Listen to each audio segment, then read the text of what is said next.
Hey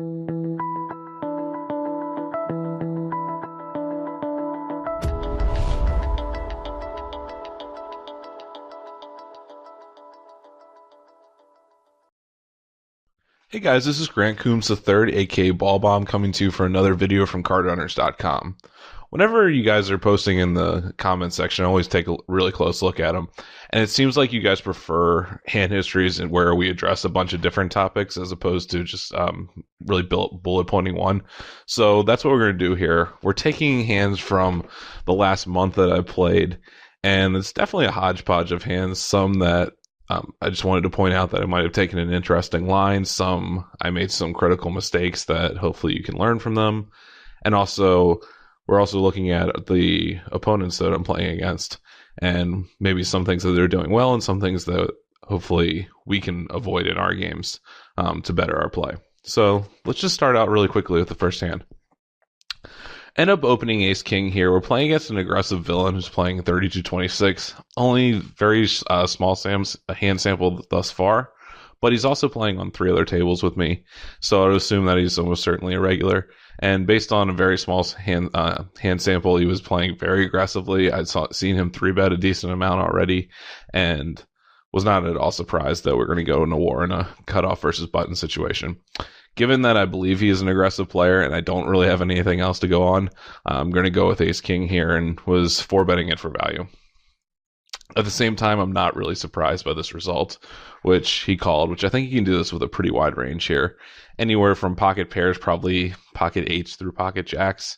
Can also certainly be doing with a hand like ace-queen, king-queen, queen-jack, jack-10. He might even be getting a little bit more adventurous than that with a hand such as 7-6 suited maybe.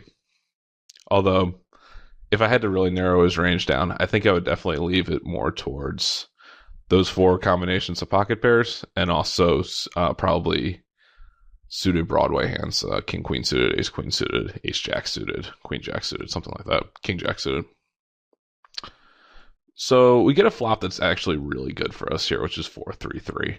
We're going to be able to play extremely aggressive here, and although I don't have a ton of information on him, I'm going to assume that he's probably going to be calling 2 streets with his pocket pairs, and he's probably going to be folding 3 almost all the time here, particularly if I'm able to bet size appropriately.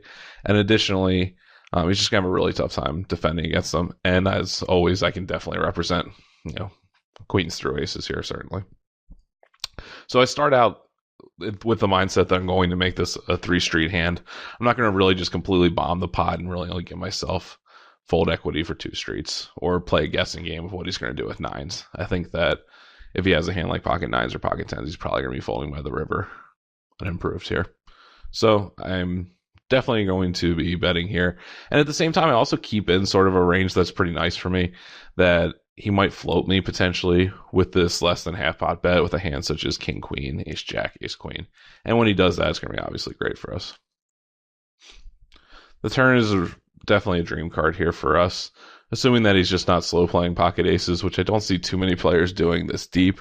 I think this is going to be a great card. Additionally, I think it's a card that we're almost always going to be, or most players are going to be bluffing here.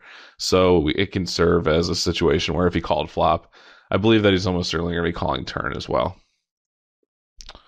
Again, I'm betting on the small side here, and what this does against an aggressive, potentially, and what I perceived through only 60 hands, that I thought he was probably one of the better players that I was playing against. So the better players are going to assume that we're always going to represent this king and can potentially in this situation make a really thin call down with the pocket 8s, pocket 9s part of their range here. So pretty simple thus far, right?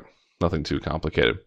By the river, I definitely think that we have a range, that we've assigned our opponent a range of something like maybe half the combinations of 8s through jacks. There's not really an extremely scientific way of doing that, but we know that he's going to be folding some sort of, some percentage of those combos by the turn. Additionally, he can have king jack suited probably, king queen suited probably, and then the flush draws, queen jack of diamonds, jack 10 of diamonds, ace queen of diamonds, ace jack of diamonds.